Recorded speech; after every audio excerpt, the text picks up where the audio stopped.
7, 6, 5, 4, 3, 2, 1.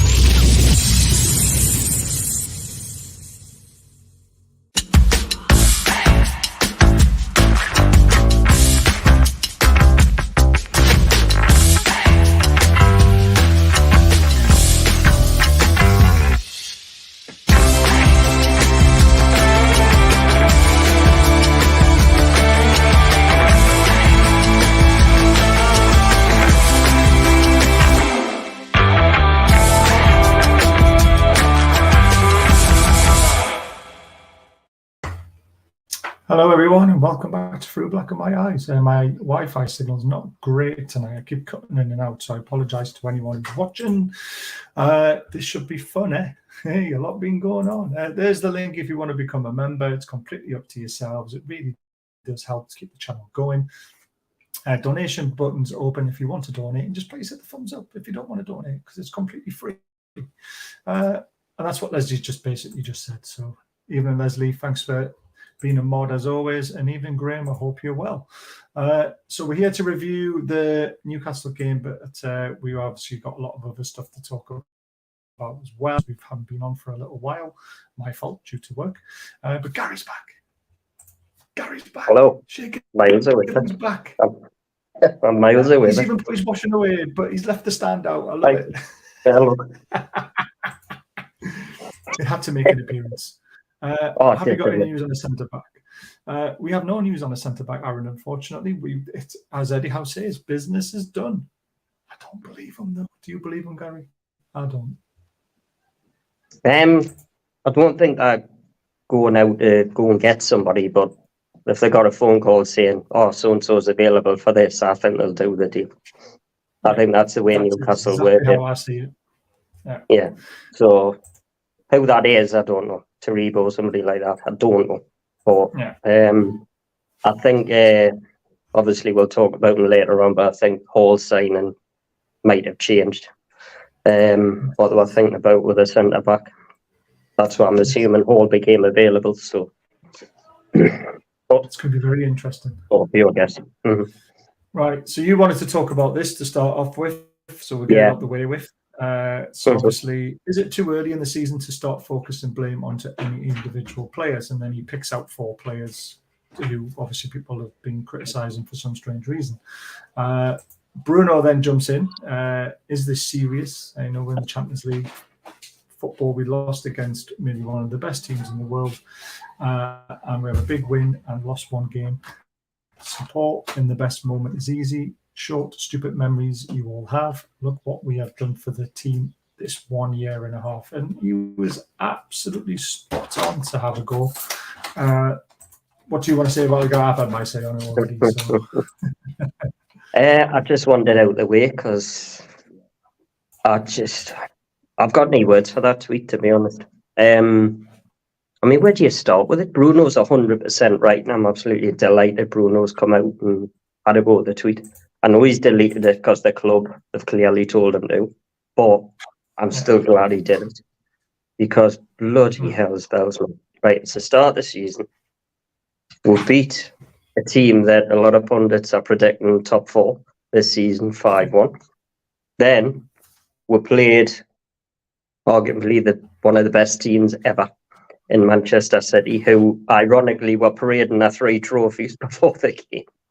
Right, and we got beat, and we got beat 1-0 away from home on their patch.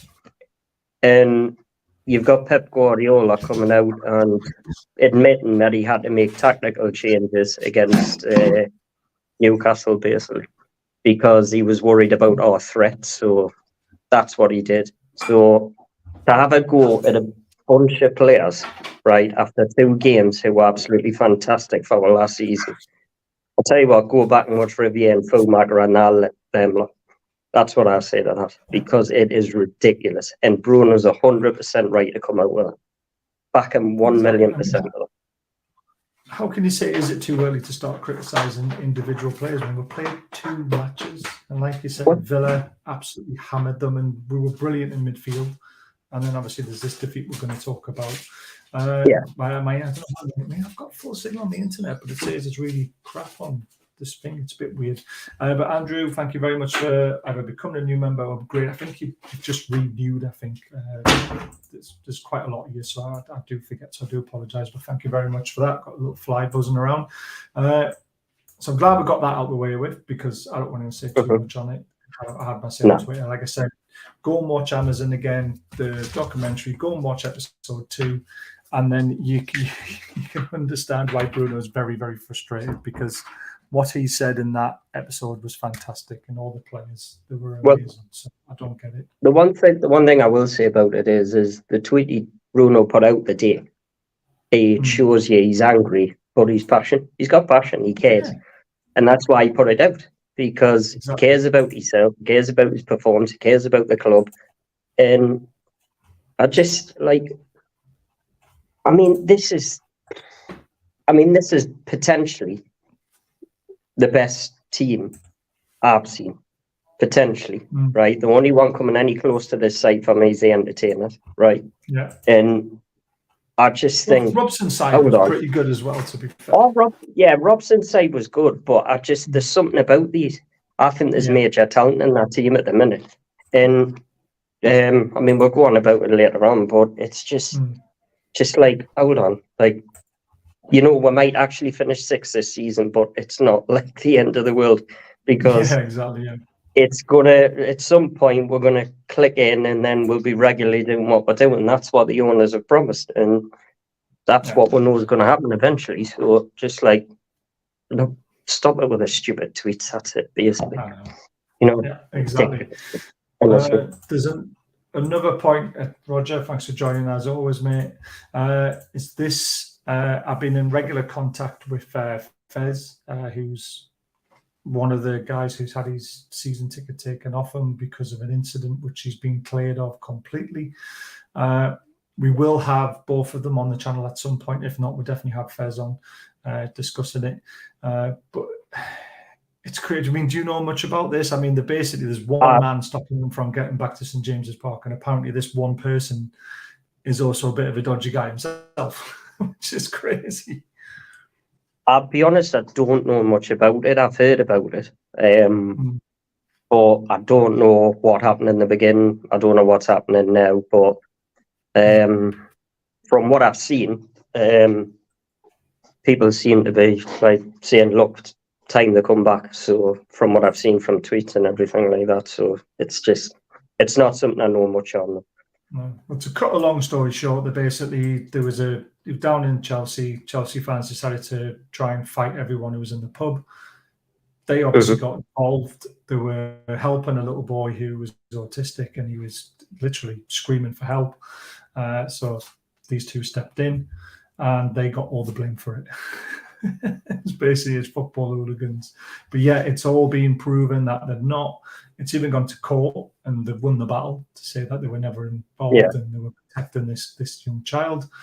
And if I down there with my kid and that was a situation and they jumped in, there'd be, because I'm not a fighter.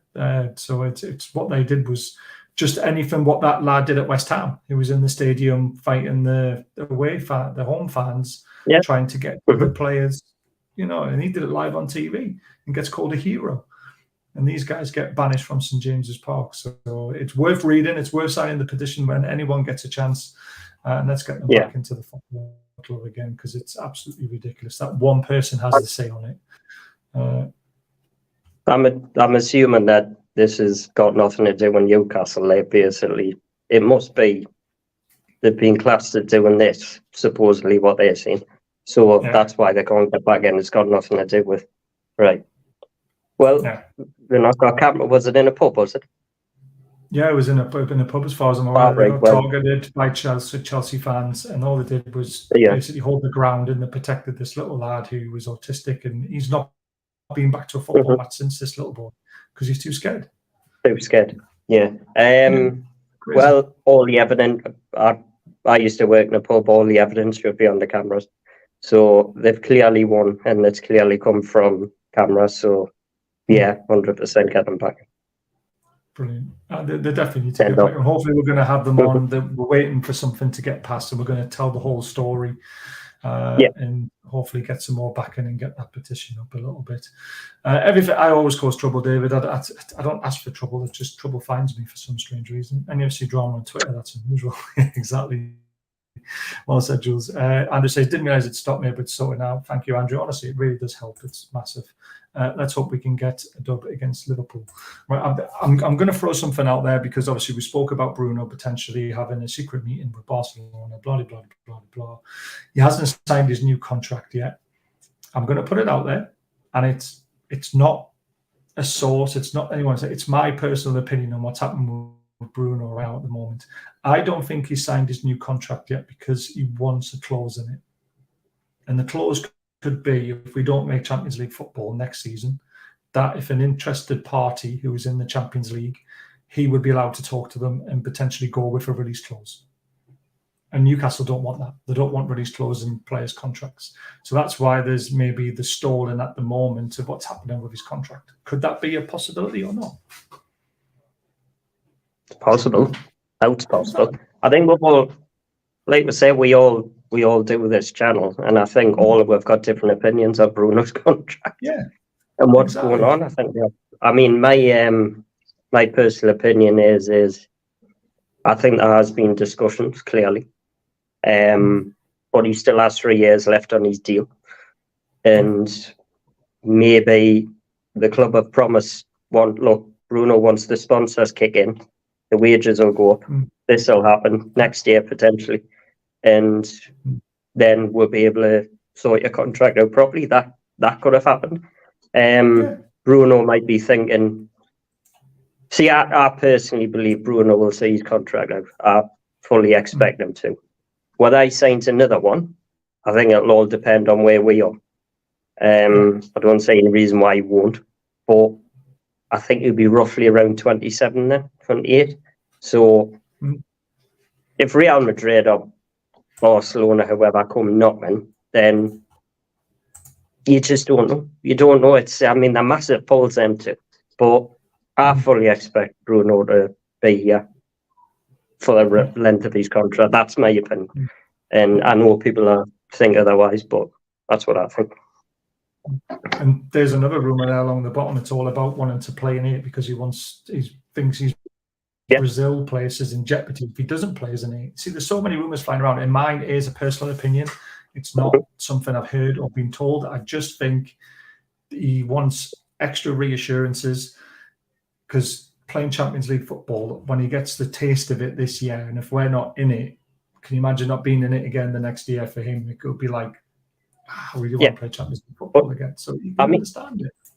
Yeah, but the one thing I will say is there's absolutely no way Bruno will be worried about us not signing talented players in the next few years, because that's something the owners have told them 1,000,000%. We will be improving the club year on January, summer, so on, so on, so on. I think I just think Bruno's the target at the minute, and because of that stupid tweet being put out, the knackers jumped on board the Sun. I turned a contract doing in the summer. No, he didn't. They're just discussions. And then you've got the TalkSport putting it on. I thought, this is why I didn't want this tweet, because you're going to get the Belgium knacker, bloody the males and all these lot just like jumping on the bandwagon of, Bruno wants to leave. And it's just purely gone off one account. And I can tell you now, they're not speaking for 97% of this fan base with Bruno, I'll tell you that. Well, yeah, exactly. And I think that account found that out as well, didn't it? Yeah. Well, Bruno's absolute one of my kids' favourite players. He's probably their favourite player. And that's what Bruno is. He's just like, but you'll see he's fell out with there you go. He's fell out with Newcastle fans. No, he hasn't. He's had a go at an account that wrongly accused him of doing being crap. They haven't accused him, which is the one thing to remember as well. Is that there's 5 people in that the other one. Either was 4, wasn't it? He stuck up for everyone. What was it 4? Sorry. There was Dan Byrne, there was Joe Linton, and there was Miggy. Joe Linton, Miggy. That was it. Yeah. But it's just like, What I didn't get with it was, by the looks of the picture, they were having to go at the midfield, but Dan Burn was on there. Yeah, but Dan Burn gets criticism as well, doesn't he?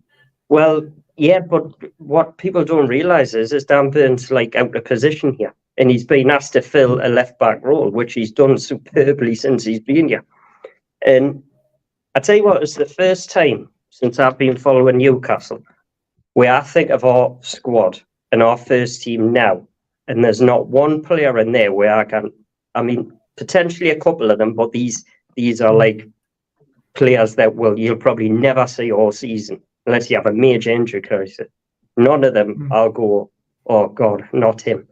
And I've done that year on year with players. But at the moment, you get an injury, you just put another star in, you just put another superb footballer in. That's what it's like at the minute. And it's just, honestly, it's the squad depth's just changed massively since the new owners have took over. And I mean, I know we're going on about it, but just think back years ago, and I'm not going like people can know you're going in the past. Think back years ago, watching Riviere and honestly plunkers like that, and then Riviere's honestly, he gave me headaches, that bloke, migraines, honestly. But I love it. Roger, I'll just answer this one. For clarification for me, Baz, that young man who claimed what he said about Bruno was actually more of an opinion. No, what Liam said is what Liam was told. So it doesn't mean it's my opinion or I believe what he said. Liam wanted to do a show because he'd been given some information. So I give him the platform to come on. And because he's part of this channel, I like Liam. He's a good lad. He knows some very interesting people. Obviously, we can't tell you who and all this sort of stuff. But his dad has got a good job. He's in a certain area where he gets to meet people. So what Liam said is what Liam was told. So we reported it.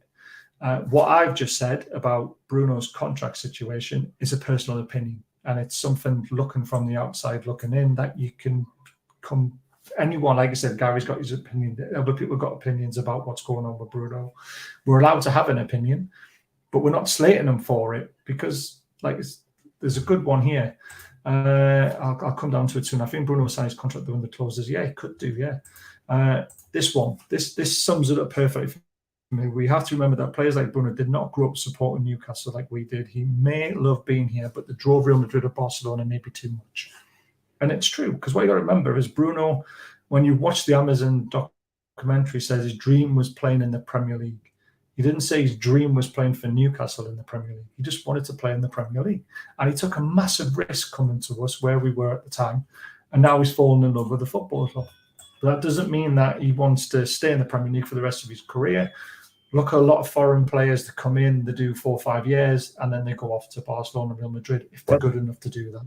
Ronaldo, for example. A prime example of this probably going to happen in the next few years is Haaland's going to leave Man City and go to Spain.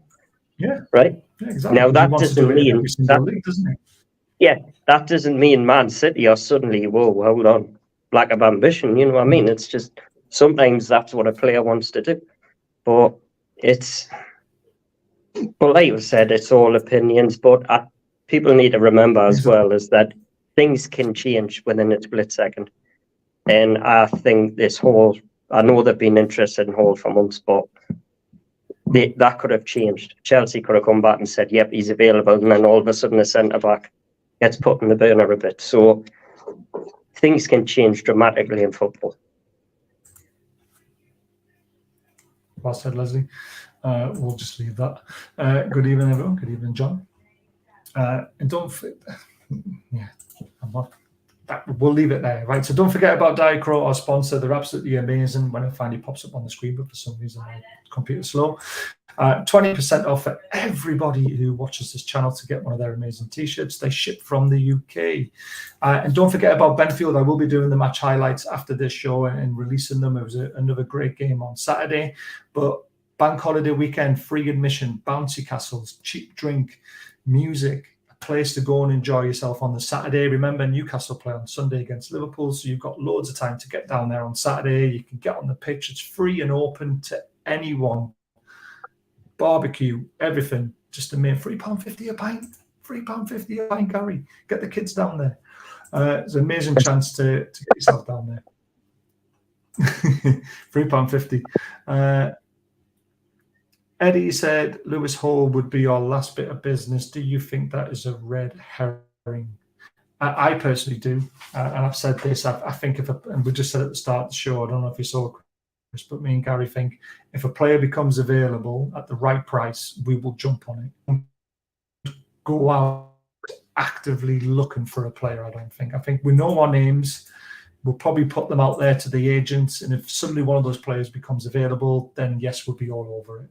It's about right, isn't it, Gary? Yeah. I wouldn't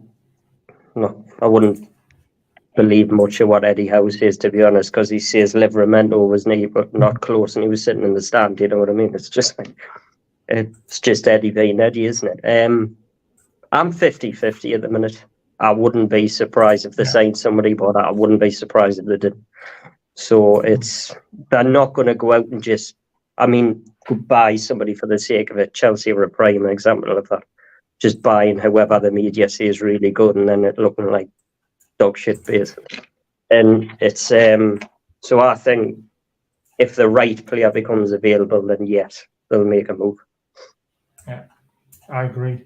Right, let's talk about the match then, because that's what we're really here for. We've got a few other things before we go as well after talking about the game. But I was very drunk watching it on my phone on a park bench in this beautiful Serrano wedding. What I can remember of the game, especially in the first half, we'll talk about the first half first of all, is that I thought Man City's game plan was perfectly executed. They didn't allow us to settle in midfield. Every time we got the ball, we looked like we were a little bit scared to have it. And that's not what we're normally like. We're normally very good at finding pockets of space. Like you said about Pep changing his tactics, he threw an extra man in midfield to stop us from overrunning them. And it showed. They harried us, they pressed us really well.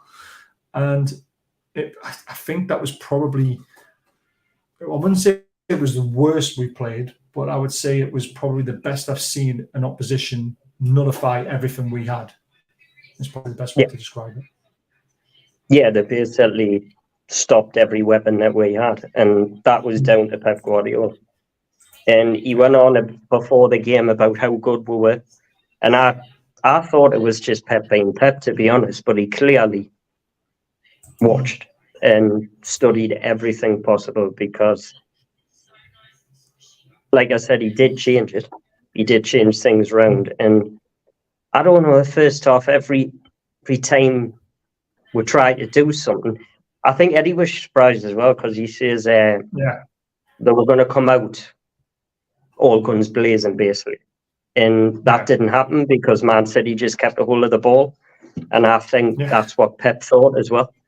And I haven't seen a team, like you just said there, stop us as good as they did at the weekend. And that doesn't make it a poor performance or anything like that. It was just purely based on Pep and the Man City players knowing exactly what they were doing. And I'm not saying we didn't, but their plan worked and ours didn't in the first half. And that's all I can say about that, basically. And the goal they scored, it's still class, isn't it? We didn't lay a glove on them. The way they opened up the space in the middle for Alvarez to get into the edge of the box. And from where he was, I thought, he's going to hit the target here. He's not going to score. And then bang, it was past Pope. I was just like, I don't believe that's gone in. I know. Can't believe it. Well, I let out the screech. But again, we nullified them to only a few chances in that first half. I know Haaland got in a couple of times, but he put both his chances wide. But it was just the way they moved, the way Alvarez just found it. He was sort of playing a number 10, wasn't he? And the way he found himself in that space was world, and the finish was world class, wasn't it?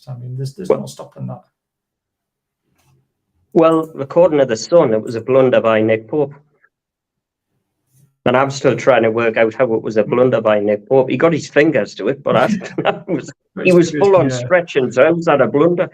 I thought the defending could have been a bit better. The only one thing I saw...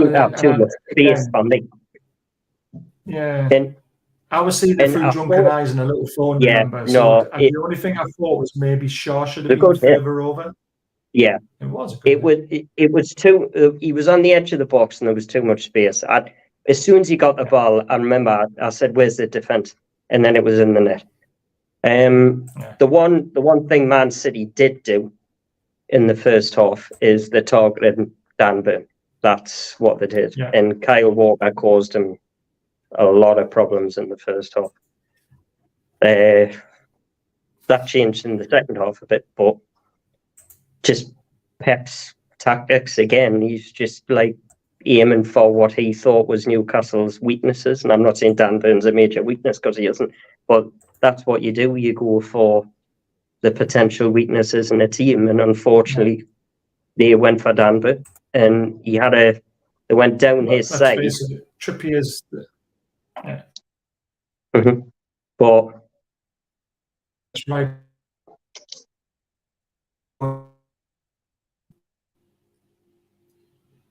Got a bit funny there. You went off a bit. Yeah, I don't know what's going on. I've got full Wi-Fi signal on the laptop, and I've got one bar on this bloody stream. I think it's doing my head in. But I was saying, you don't go down Trippier's side. You don't go down Trippier's side because he was rated the best right back in the league last season. So you're going to go down Dan Burn's side, aren't you? Well, I mean, that's going to change this season because Hall's going to be in there at some point, and that's going to completely change everything because Dan Burn's going to go into his proper position. But the first half was just, for me, you were playing one of the best teams in the world who just went out to play their game and stop ours, and they did it. That's what I would say to that first half. Yeah, they did. I thought this was all game as well. He's a top class player. He really is a top class player, but I thought Phil Foden had too much space at times. And I thought it was just me because Foden is a class player. But then Trippier said it after the game as well, that he thought Foden was given too much space. And I thought, but there was only little things for me that we could have improved on, but you just have to remember who you're playing as well. And they are going to smash some sides at home this season. And they're going to smash some good sides at home this season. Damn right, they are. I love Miggy, but don't think he managed well. This thing about Miggy, right? Miggy made all the runs all day long into the positions he gets into. But nobody found him because nobody had the time on the ball because of how good Man City were. They knew that was a threat. So as soon as they saw Miggy drop off the ball and he ran inside, everyone was concentrating on who had that ball. There was 2 players around Bruno. There was 2 players around Tonali. They weren't allowing to get that ball through the channel to Miggy. So Miggy, for me, wasn't bad. It was Man City's tactics, knowing what Miggy's strengths were. Even Pep said in his press conference, I had 2 people on Miggy because I know how dangerous he is. Well, Miggy's problem is they try to put him on his right foot a lot in the game because that's what they targeted with him. But the problem is Miggy now is 30 years of age and he's done nothing to improve his right foot.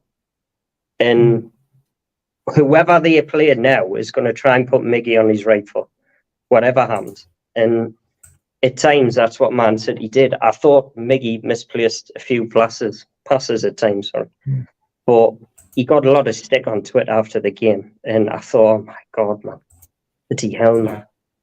Leave the kid alone, because it wasn't his best performance, but no, it wasn't.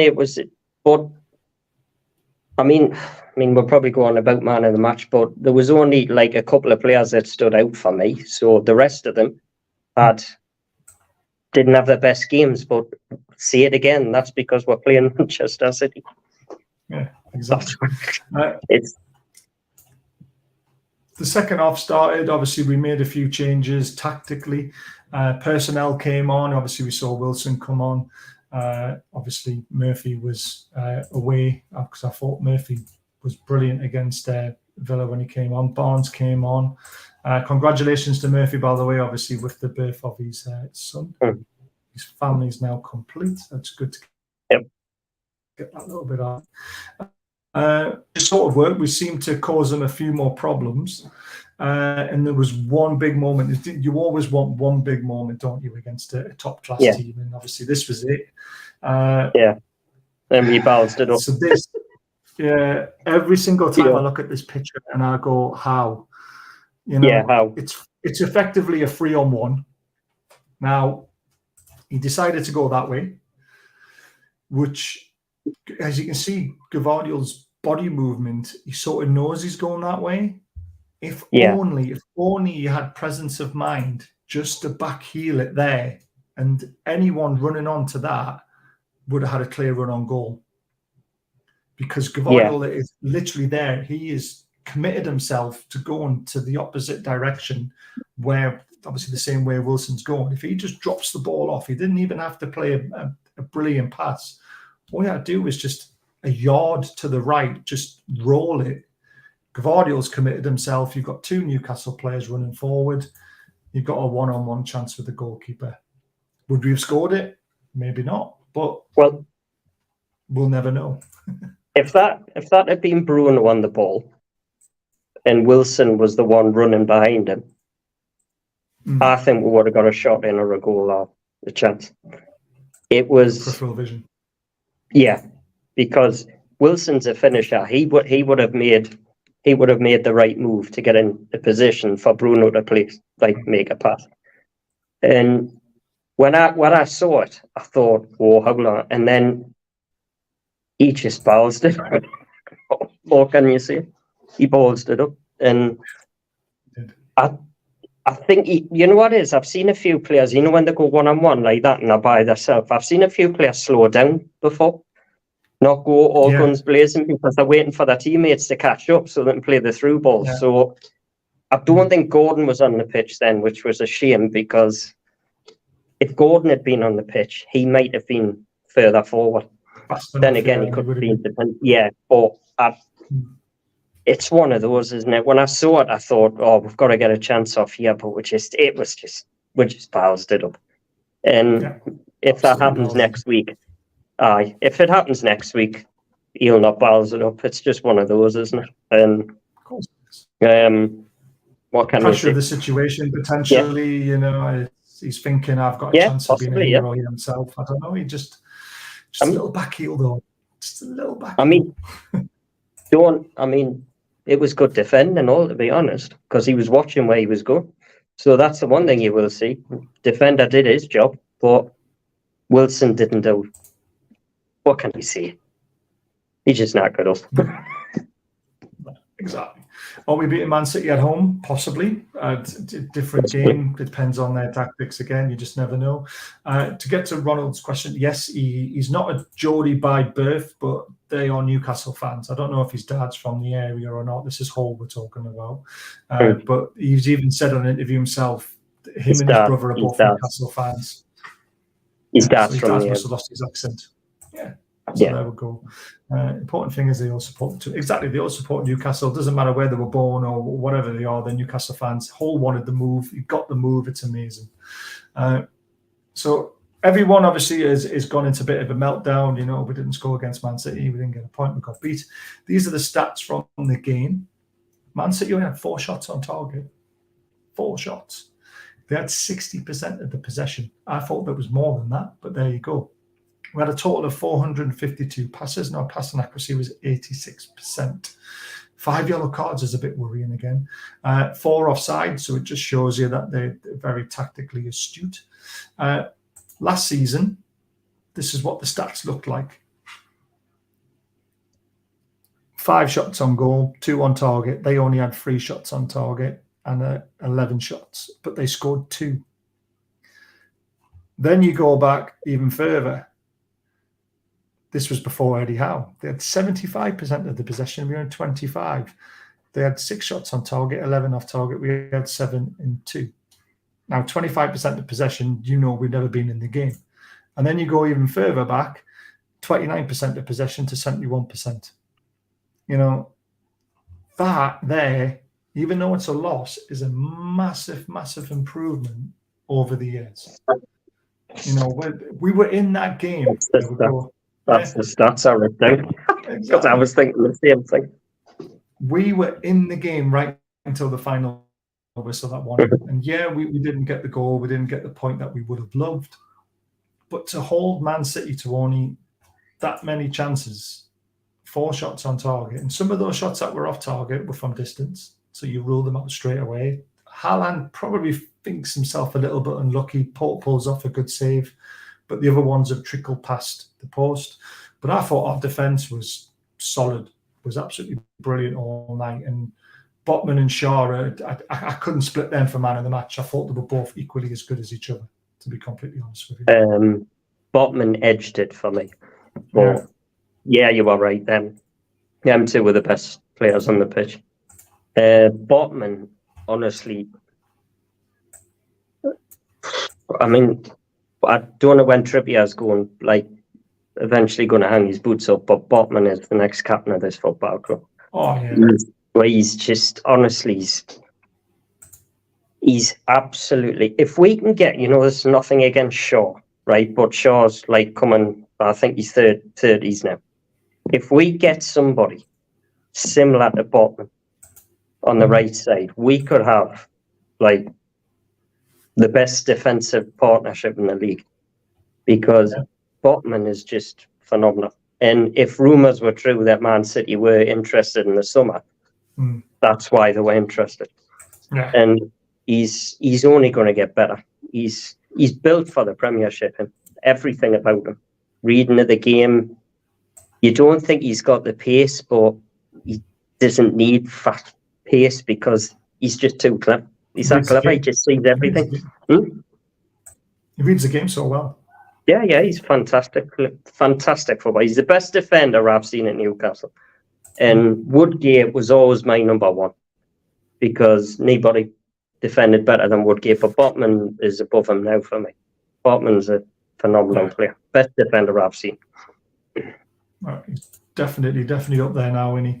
There was a good stat, someone put it up on Twitter. I missed it though. I didn't take a screenshot of it, but apparently Newcastle are the only team that have stopped Haaland scoring at Manchester City for 2 seasons running. Never. Just shows you, doesn't it? Yeah, it does. But at some point, Newcastle in the next few years will break Man City and they'll win the game at Man City. And that's when Pep will go, whoa, hold on, the tide could be turned here at some point, because at some point it's going to happen. And I just, at the weekend, I just think there was something missing. And it wasn't because the players are on top class, because they're, just Messi, Ronaldo, that type of thing, when the game is just, nothing's happening, and then the magician comes up and does what he does. How many times did Shearer do that, though? Year on year, where he just did something out of nothing. The game was going, and then Shearer just popped up with some bit of magic. And I think that's just what we were missing at the weekend. And that's not having to go at the players at all. It's just, it was that type of game where it was going on and on. Man City were getting a bit edgier as the game wore on. We had a lot more possession the last 15 minutes, but we were just missing that cutting edge. And it was just frustrating. You could tell when the players went off the pitch. Substitution. Isaac was frustrated. You could tell. They were all frustrated, because I truly believe they thought, we're going to give these a game here. And Man City just, you know what it is? Man City treat Newcastle for what Newcastle are right now. And that's a threat to the league. Man United don't do that. Liverpool don't do that. They just treat with the Newcastle of old. Man City treat with like a threat. And that's exactly what they did at the weekend. And say much more than that. Speaks so highly. Well, Pep speaks so highly of us, to be fair. Oh, he does. I mean, that episode 2 with... Yeah. Just going to say that episode 2 with, we are Newcastle United. When Amanda's asked about the rule change in the Premier League, is it because of, they're scared of you? And she said, yeah, massively. And it just shows you, doesn't it? Right. Yes, it's right. There was a fear. And I was told by somebody very close to the deal that it was Liverpool, Man United, and Tottenham who were the main instigators. They were the three trying to stop it. Man City weren't really involved. Chelsea weren't really involved. And Arsenal were in the background, apparently. But why weren't Man City and Chelsea involved? Because I think at the time, Chelsea had Abramovich, right? And Man City had their money. So they didn't, it wasn't a massive threat to them. But it was the three teams. And look what happened. We ran Man United right at the end of the season. We finished above Liverpool and we finished above Tottenham. And that's why they were frightened, because Newcastle was that team. Yeah, exactly. But for some reason, they weren't. That's just what I was told. Like they weren't pushing it as much as the other three. But I knew it. But what more? Just honestly, just cartel, as they call it. That's what it is. Well, there was 18 of the 20 Premier League clubs, obviously in Newcastle. And I think it was Man City with the other one that didn't agree to the rule change. Yeah. So it's very, very interesting. Even Tom. Any news? What's happening with Kears and happened with his agent down south? I haven't heard anything. I thought he was going to somewhere else. I'm sure I saw his name linked with another club. I think the Chiesa thing was because Newcastle were throwing Tonali out. I think suddenly Newcastle became a big draw in Italy to the papers and the press. So Chiesa's name popped up, Zaniolo's name popped up. I think it was just the agents trying to get moves for their players. Obviously, Zaniolo went to Aston Villa. So it's like, we might have had a brief interest in him, but I don't think there was ever an interest where they were going to make a bid. We've got to be strategic in who we sign. Let's see if it pops up. There we go. Eddie Howe, I think we played very well today, and I thought we were slightly off our highest levels. He was kind of right in the first half, wasn't he? But again, it was because of Man City not being able to let us play at our highest levels. Did he say that he thinks Man City played well? I think he said. I don't think he thinks we played well. They played well. Sorry, they played very well, and I don't think we were at our highest level. Sorry.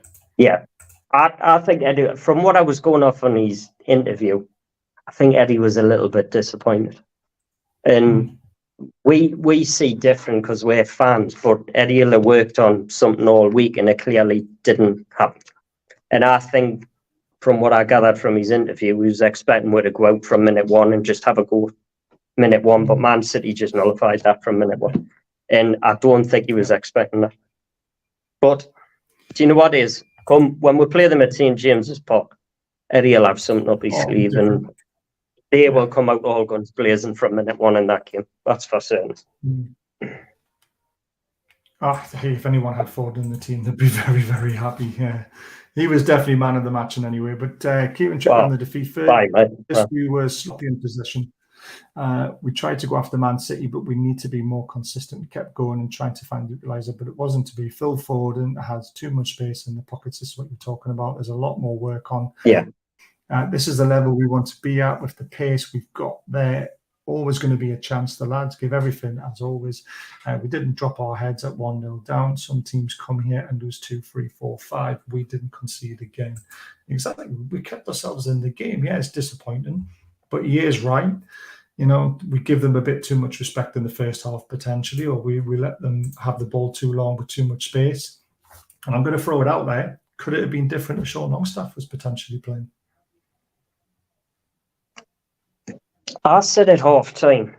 I think I said on the group as well, and I said to my wife as well at half time because we were all watching it. And I said, I think we need to. But Joel Linton had gone off by this point, hadn't he? Yes. I think, yes. Well, I remember I said to her, I think we're missing, and I put on the group as well, we're missing like that defensive rock in the middle of the park. And that's not saying that the three in there can't do it, because they can. But none of them three are what you would call central defensive midfielders. That's not what they're, any of them. And I think we missed that at the weekend. And the problem for Sean Longstaff was I was happy Sean Longstaff came on. But Longstaff passing was terrible. Potentially. Yeah. his passing was atrocious in the second half at times. And it's all ifs and buts because it's Man City, isn't it? You just don't know. Yeah. It could have, it could not have. I just don't know. I mean, them three were the three I wanted to see together. But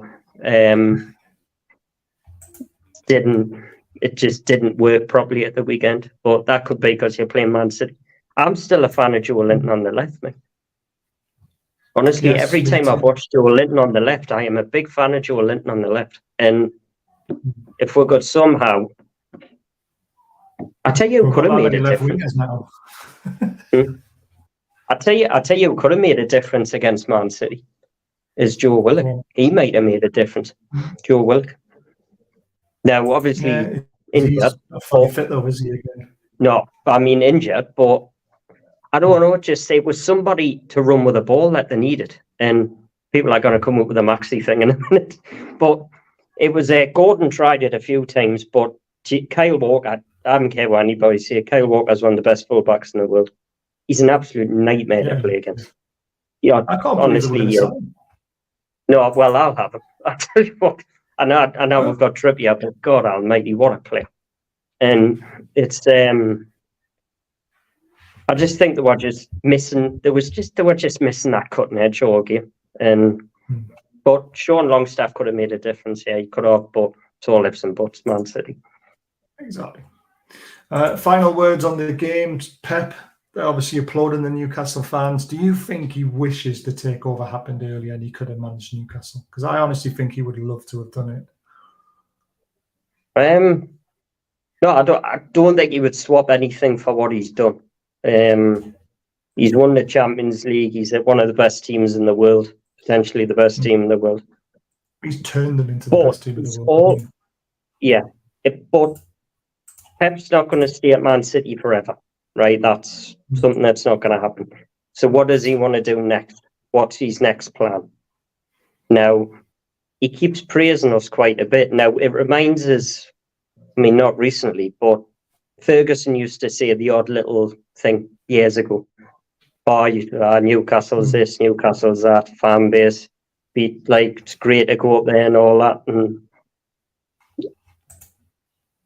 he's not hinting to come one day, but he's always got something nice to say about it. And that's why Bobby Robson for me is the I just think it's where's Pep going to go next? I mean, my guess would be like Italy, international football, Spain, manage Spain or somewhere. I don't know, possibly. But where's he going to go? He's done everything. And does he want to go back to Barcelona? I don't know. I cannot see him going to Madrid. He's Barcelona, isn't he? So he's not going to go to Madrid. So what more can you do if you're Pep? Do you just retire after you leave Man City? I cannot see that. So you've got to go somewhere. Wants to go to Italy and win all the trophies, possibly. Potentially. He's done the German, the Spanish, done the English league. Maybe. I don't know. Maybe he wants to move to Saudi. I love it. Yeah. The one thing I will say is that it's clear by watching the episodes as well that the owners love Eddie Howe a bit. Manda loves him. Oh yeah. Right. Yeah. But, my favourite man. But PIF are the ones in charge. And I can tell by the episodes as well that I think they're going to be quite ruthless in the next few years. And when it comes to Eddie Howe, maybe 2 or 3 years' time, if we still haven't won a trophy by then, maybe they might look at something different. I personally think we will have won a trophy, but that's always a target when you come to Newcastle. Somebody wants to be the first person to win that trophy. But I think Eddie's going to do it in the next 2 to 3 years. I'm 90% certain. I don't know which one it'll be. No, it'll be the bloody Champions League. The awkward one. But we'll win something. I think we'll win something. But France. There's only one team. And that's PSG. But what? I wouldn't get to France. Not proving anything if he goes there, is he? No, the Saudi League was a good shout, to be honest, because he might just go for one big payday, That's possible. But the only one I can see abroad is maybe the Milan clubs, Barcelona, Yeah, I something think like that. Italy That's all I potentially. can say. I've not been Bayern able to Munich, watch possibly. episode 3 and 4. Yeah, Hmm? well, he's been there, hasn't he? He's been to Germany and done it with Bayern. Oh, he has, hasn't he? Aye.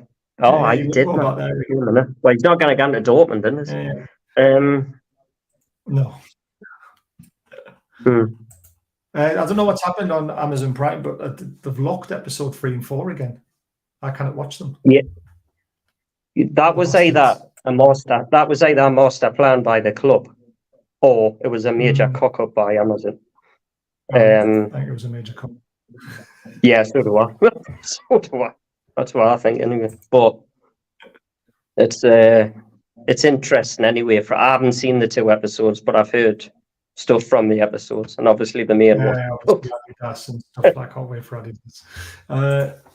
Couple of quick things to talk about as well. So obviously Jurgen Klopp is talking about potentially getting the game called off on Saturday. Dugouts aren't fully prepared because they might have to sit on deck chairs. Is that a piss take? It's typical. I hope it is. But it It wouldn't better be a surprise me. piss take. I tell you what. Surprise me, Do you know though, what would it is? You can from Pep Guardiola to that toss spot, honestly. Exactly. Do you know what it He is? I wouldn't want him at Newcastle, even if you honestly, I couldn't face that man managing us. There's something about him. He's just a moaning, whinging bastard. And when he was coming out in the summer about, they're gonna spend what they want and do this, do that. Saudi League's terrible for football. They exploit it, and then it's fine. He's the biggest hypocrite gang in football, him. And he's complaining because he hasn't got a proper seat. I tell you what, bloody hell. Should have had them ice baths under Mike Ashley. Yes. Oh, God, the wheelie bins.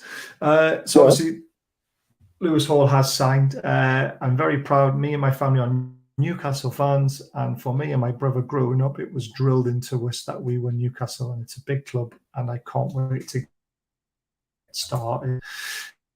Here's obviously the official announcement.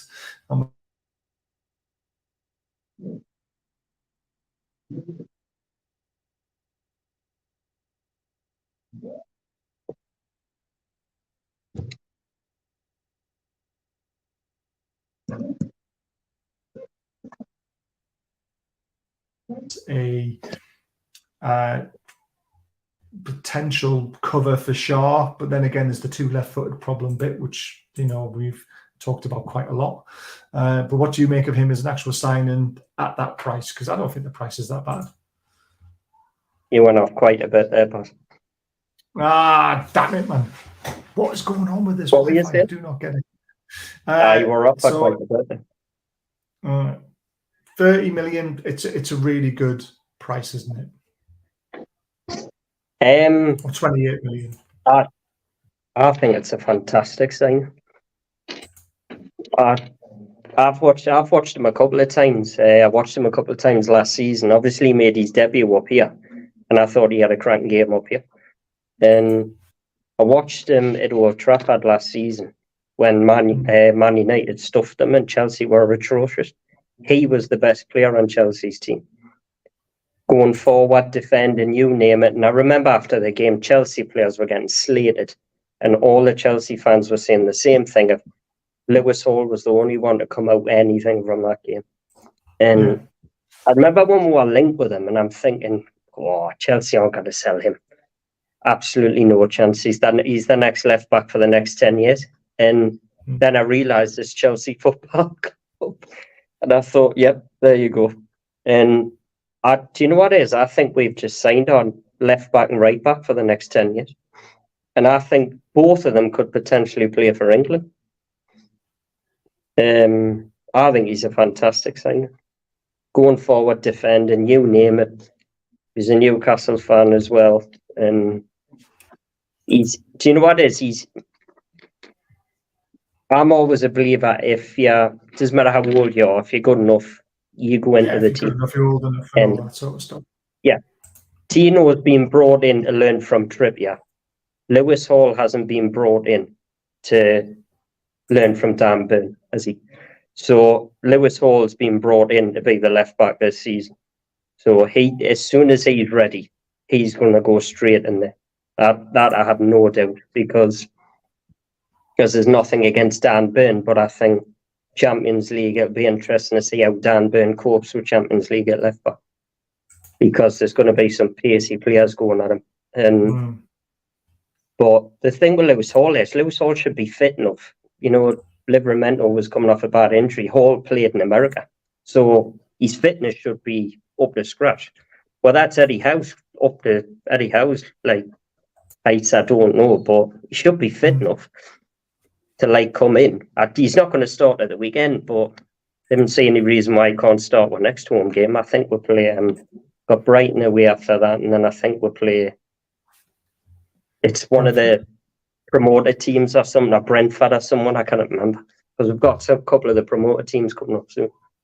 But no, we've got Brentford on the 17th, I think it is, on 19th. Yeah. We've got Brighton away, then Brentford on the 17th of September. Yeah, Brentford. Right, so I don't see any reason why he can't start against Brentford. Yeah, then after Brentford, we've got Sheffield United away, Burnley at home, West Ham away, Palace at home, Wolves away. So there's a nice little run of fixtures there where you would hope would be picking up wins, don't you?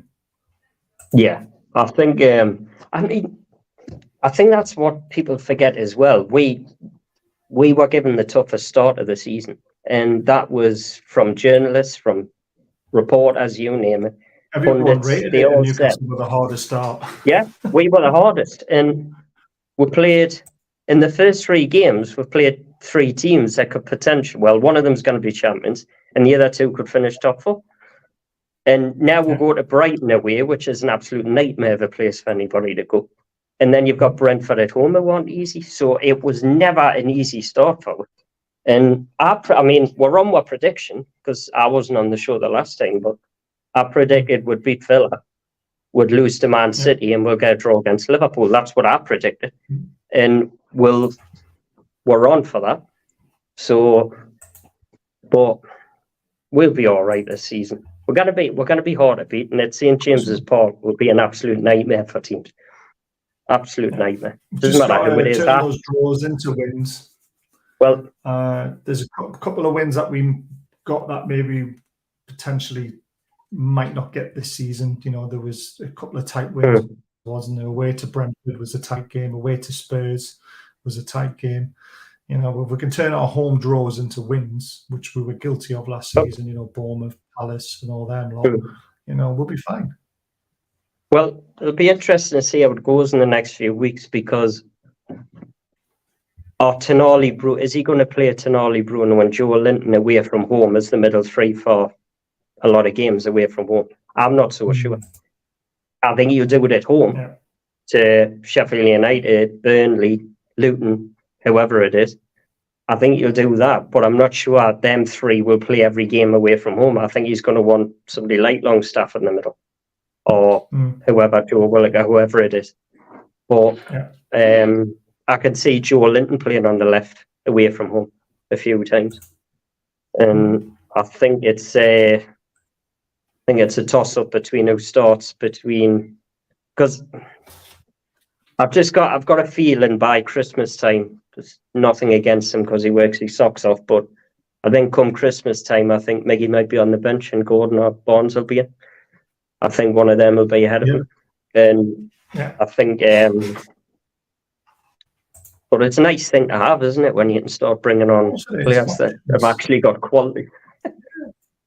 Exactly. I'll tell you what, I know I'm going off topic here, but I think what shocked me is Lewis Miley hasn't been on the bench. He's been playing for the results for the under 21. I was very shocked. It's because Longstaff made a joke the other day saying that he's one of the best youngsters he's ever seen, but he says it's a shame he's playing at my position. You know what I mean? So it's like I'm not worried about Tonali as much. I'm more worried about Miley. Yeah, more Miley. That's what he said, and I thought, but I said it months ago that he's one of the best talents I've seen come out of this club in a long time, and I was shocked that he's not on the bench. I think at some point he will be. I think come Christmas time, he will be a regular on the bench because he's too good not to be. And that's why Eddie hasn't sent him out on loan either. Because Joe Linton's potentially injured, isn't he? We'll have a date on that. We don't know what's going on. He didn't look very good when he hobbled off. So I think he was at his kids' football game the other day, wasn't he? He was getting pictures. That doesn't necessarily mean he hasn't got an injury, like, but he looked all right and he was smiling by the pictures and stuff. So, but I don't know. I haven't heard out. The reporters haven't said out. Mind the local journalists. Bad about it. I was saying no one said anything. The club hasn't said anything. Eddie Howe hasn't said anything. He got subbed off because he was injured. He didn't come off because he was having a bad game. And Eddie Howe was taking him off. He came off because he felt something, either his hamstring or his knee or something. But nobody's asked the question to Eddie Howe. Nobody said anything. And I'm like, what the hell's going on? Well, I think that sums up. The journalists will quite happily come out and tell you, we've got this budget, we've got that budget, we want this player and that player. But none of them have got a clue whether Joe Linton's injured or not. And you know what it is? It's like, that tells you what they know. They don't even know if a player's got an injury because Eddie Howe won't have told anybody because that's the way he works. Because Joe Linton could be fully fit. He could be doing, he could be playing bloody Twister or bloody on his way at the minute, dancing around for all we know, but Eddie Howe will not want Liverpool to know. You know what I mean? It's just that's what Eddie Howe is, isn't he? But you're playing that head tennis game. Playing that head tennis game that they play or whatever it is. That weird thing. But I think what to take away from the show today is, you know, it's not the end of the world. We got beat off the treble champions. We kept them to 1-0. We didn't just keep them to 1-0. We did threaten. We could have got a point if we had, you know, used that situation better with Wilson. Pep spoke very highly of us after the game. He said he changed the way he normally likes to play.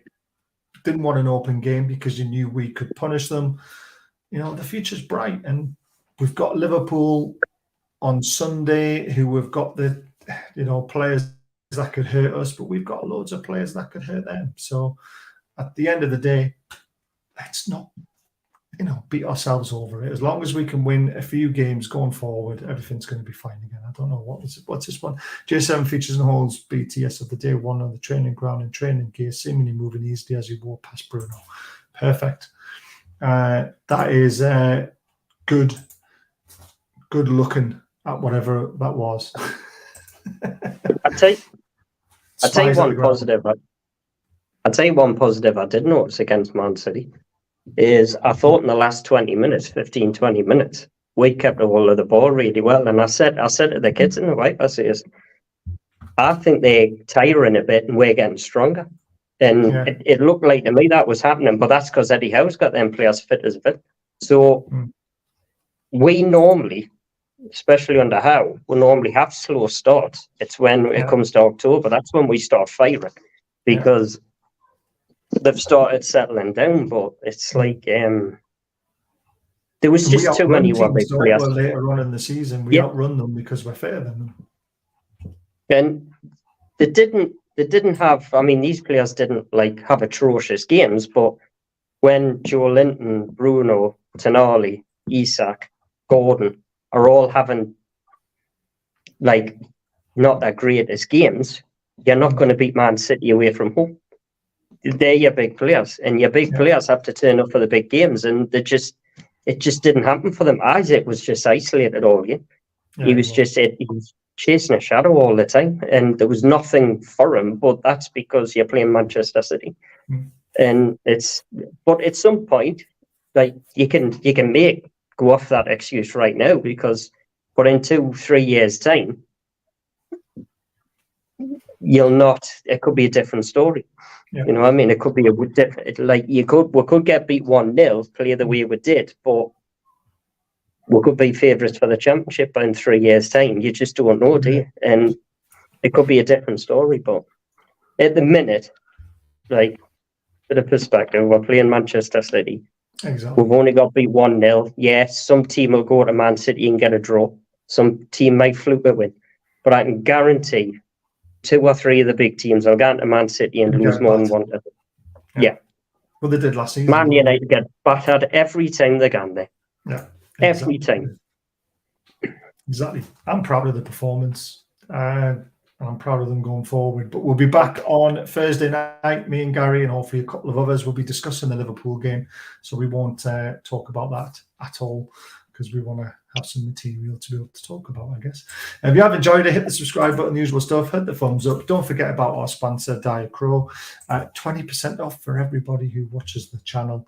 Their link to the shop is in the description. Just got to click on it under the screen and you'll see it. And don't forget about Newcastle Benfield's Bank Holiday Fun Day, bouncy castles, stuff for the kids to do, cheap drinks, barbecue, everything, singers, music. Just get yourself down there and support a great non-league club to help them carry on running. Hope you've all enjoyed the show like Peter has and everybody else. And I'll upload the Newcastle Benfield match highlights after this. We'll keep an eye out for them because it was another great game on Saturday. But thanks for watching, everyone, and we'll see you again soon.